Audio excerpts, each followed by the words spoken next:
ಚಾಮರಾಜನಗರ ಜಿಲ್ಲೆಯ ಯಳಂದೂರು ತಾಲೂಕಿನಲ್ಲಿ ನೆಲೆಗೊಂಡಿರುವ ಬಳೆ ಮಂಟಪ ಐತಿಹಾಸಿಕ ಮತ್ತು ಸಾಂಸ್ಕೃತಿಕ ದೃಷ್ಟಿಯಿಂದ ಅತ್ಯಂತ ಮಹತ್ವದ ಸ್ಥಳವಾಗಿದೆ. 16ನೇ ಶತಮಾನದ ವಿಜಯನಗರ ಸಾಮ್ರಾಜ್ಯದ ಸಾಮಂತರಾದ 16 ರಾಜವಂಶದ ಸ್ಥಳೀಯ ಮುಖ್ಯಸ್ಥ ಸಿಂಗೇದೇಪ ದೇವಭೂಪಾಲರಿಂದ ನಿರ್ಮಿತವಾದ ಈ ಮಂಟಪವು ತನ್ನ ವಿಶಿಷ್ಟ ವಾಸ್ತುಶಿಲ್ಪ ಮತ್ತು ಕಲಾತ್ಮಕ ಸೌಂದರ್ಯದಿಂದ ಪ್ರವಾಸಿಗರನ್ನು ಆಕರ್ಷಿಸುತ್ತದೆ.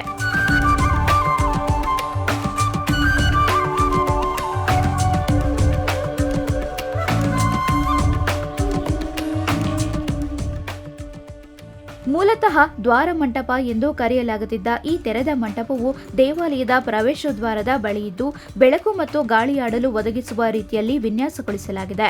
ಇದರ ಕಂಬಗಳನ್ನು ಬಳೆಗಳ ಆಕಾರದಿಂದ ಅಲಂಕರಿಸಲಾಗಿದ್ದು, ಈಗ 4 ಮೂಲೆಗಳಲ್ಲಿ ದೊಡ್ಡ ಕಬ್ಬಿಣದ ಬಳೆಗಳನ್ನು ಜೋಡಿಸಿರುವ ಕಾರಣದಿಂದ ಜನಪ್ರಿಯವಾಗಿ ಬಳೆ ಮಂಟಪ ಎಂದು ಕರೆಯಲಾಗುತ್ತದೆ. ಈ ಮಂಟಪದಲ್ಲಿ ಹೊಯ್ಸಳರ ಕಾಲದ ಕಲಾಕೃತಿಗಳನ್ನು ಕೆತ್ತಲಾಗಿದ್ದು, ಪ್ರತಿಯೊಂದು ಕಲಾಕೃತಿಯೂ ವಿಭಿನ್ನವಾಗಿದೆ. ಕಂಬಗಳಲ್ಲಿ ದೇವಾಲಯದ ಗೋಪುರಗಳು, ನೃತ್ಯಗಾರ್ತಿಯರ ಶಿಲ್ಪಗಳು ಮತ್ತು ಗಣೇಶನ ಮೂರ್ತಿಗಳು ಕೆತ್ತಲಾಗಿದ್ದು, ಇವು ಸಂದರ್ಶಕರ ಗಮನವನ್ನು ಸೆಳೆಯುತ್ತವೆ. ಈ ಕಲಾಕೃತಿಗಳು ಚಾಮರಾಜನಗರದ ಶ್ರೀಮಂತ ಸಾಂಸ್ಕೃತಿಕ ಇತಿಹಾಸವನ್ನು ಪ್ರತಿಬಿಂಬಿಸುತ್ತವೆ.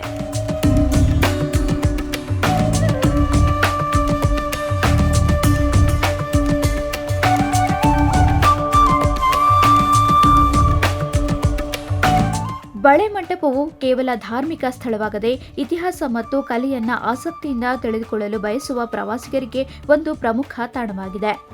ದೇವಾಲಯದ ಆವರಣಕ್ಕೆ ಪ್ರವೇಶಿಸುವ ಮೊದಲು ಪ್ರಾರ್ಥನೆ ಮತ್ತು ಧ್ಯಾನಕ್ಕಾಗಿ ಈ ಮಂಟಪವನ್ನು ಬಳಸಲಾಗುತ್ತದೆ. ಇದು ಆಧ್ಯಾತ್ಮಿಕ ಮತ್ತು ಸೌಂದರ್ಯಾತ್ಮಕ ದೃಷ್ಟಿಯಿಂದಲೂ ವಿಶೇಷವಾಗಿದೆ. ಚಾಮರಾಜನಗರ ಜಿಲ್ಲೆಯ ಈ ಐತಿಹಾಸಿಕ ತಾಣವು ರಾಜರು ಮತ್ತು ಪಾಳೆಗಾರರ ಆಳ್ವಿಕೆಯ ಗತವೈಭವವನ್ನು ಇಂದಿಗೂ ಜೀವಂತವಾಗಿಡುತ್ತದೆ.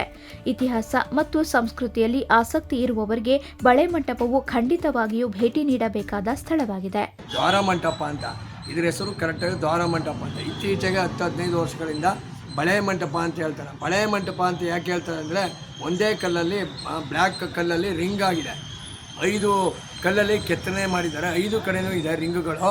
ಅದಕ್ಕೆ ಇದನ್ನು ಬಳೆ ಮಂಟಪ ಅಂತ ಕೂಗ್ತಾ ಇರೋದು. ಇದು ಕರೆಕ್ಟಾಗಿ ಹೇಳೋದಾದರೆ ಇದರ ಹೆಸರು ದ್ವಾರ ಮಂಟಪ ಅಂತ. ಈ ದ್ವಾರ ಮಂಟಪದ ಒಳಗಡೆ ಬಂದರೆ ವಿನಾಯಕ ಇದೆ, ಬಲಗಡೆ ವಿನಾಯಕನ ದರ್ಶನ ಮಾಡ್ಕೊಂಡು ಗೌರೀಶ್ವರನ ಹತ್ರಕ್ಕೆ ಬರೋದು. ಮತ್ತು ಈ ಬಳೆ ಮಂಟಪದಲ್ಲಿ ಏನು ವಿಶೇಷ ಅಂದರೆ, ಬಲಭಾಗದಲ್ಲೆಲ್ಲ ವಿಷ್ಣು ಸಂಪ್ರದಾಯ, ಎಡಭಾಗದಲ್ಲಿ ಶಿವನ ಸಂಪ್ರದಾಯ. ನೋಡಿ, ಆ ಭಾಗದಲ್ಲಿ ಚಾಮುಂಡೇಶ್ವರಿ, ಕೃಷ್ಣ, ಈ ರೀತಿ ಎಲ್ಲ ಕೆತ್ತನೆಗಳು ಮಾಡಿದ್ದಾರೆ. ಈ ಕಡೆ ಬಂದರೆ ಮಹಾಗಣಪತಿ, ವೀರಭದ್ರ ಎಲ್ಲವೂ ಕೂಡಿದ್ದಾರೆ. ಬಲಭಾಗದಲ್ಲಿ ವಿಷ್ಣು ಸಂಪ್ರದಾಯ, ಎಡಭಾಗದಲ್ಲಿ ಶಿವನ ಸಂಪ್ರದಾಯ, ಈ ರೀತಿ ಮಾಡಿದ್ದಾರೆ. ಇದು ಅತ್ಯುತ್ತಮ 1500 ಚೋಳರ ಕಾಲದಲ್ಲಾದಂಥ ಬಳೆ ಮಂಟಪ. ಇದು ಅದ್ಭುತವಾದಂಥ ದೇವಸ್ಥಾನ. ನೋಡಲು ಭಾಳ ವೀಕ್ಷಕರಿಗೆ, ಭಕ್ತಾದಿಗಳಿಗೆ ತುಂಬ ಒಳ್ಳೆ ಪ್ರಸಿದ್ಧಿಯಾದ ಸ್ಥಳ. ಅಂದರೆ ವಿಶೇಷ ಏನು ಅಂದರೆ, ಶನಿವಾರ ಭಾನುವಾರ ಸರ್ಕಾರಿ ರಜೆಗಳಲ್ಲಿದ್ದಾಗ ಬಂದು ಈ ದೇವಾಲಯವನ್ನು ನೋಡಿದ್ರೆ, ಮಕ್ಕಳು ಮರಿ ನಿಮ್ಮ ಮನೆಯವ್ರನ್ನೆಲ್ಲ ಕರ್ಕೊಂಡು ಬಂದು ನೋಡಿದ್ರೆ ತುಂಬ ಅದ್ಭುತವಾದ ದೇವಸ್ಥಾನ ಇದು ಬಳೆ ಮಂಟಪ. ಮತ್ತು ಈ ಪಕ್ಕದಲ್ಲಿ ಬಿಳಿಗಿರಂಗನ ಬೆಟ್ಟ ಇದೆ. ಬಿಳಿಗಿರಂಗನ ಬೆಟ್ಟದ ದರ್ಶನ ಮಾಡಿ ಈ ದೇವಸ್ಥಾನವನ್ನು ಕೂಡ ನೋಡ್ಬೋದು. ಮತ್ತು ಈ ಕಡೆ ಹೋದರೆ ಶಿವ ಸಮುದ್ರ ಅಂದರೆ ಕಾವೇರಿ ಹೊಳೆ ಜಲಪಾತ ಇದೆ. ಜಲಪಾತವನ್ನು ನೋಡಿ, ಬಳೆ ಮಂಟಪವನ್ನು ನೋಡಿ, ಶ್ರೀ ಗೌರೀಶ್ವರ ಸ್ವಾಮಿ ಮತ್ತು ಹಿಂಭಾಗದಲ್ಲಿ ಪಂಚಲಿಂಗ ಇದೆ, 5 ಪಂಚಲಿಂಗಗಳು. ಅದಲ್ಲದೆ ಈ ಭಾಗದಲ್ಲಿ ಪಾರ್ವತಿ ಇದೆ, ಎಡಭಾಗದಲ್ಲಿ ತುಂಬ ಸತ್ಯವಾದ ದೇವರು. ಅಂದರೆ ಏನು ಅಂದರೆ ಪ್ರಪಂಚದಲ್ಲೇ ಇಲ್ಲ, ಅಷ್ಟು ಅದ್ಭುತವಾದ ಪಾರ್ವತಾಂಬೆ.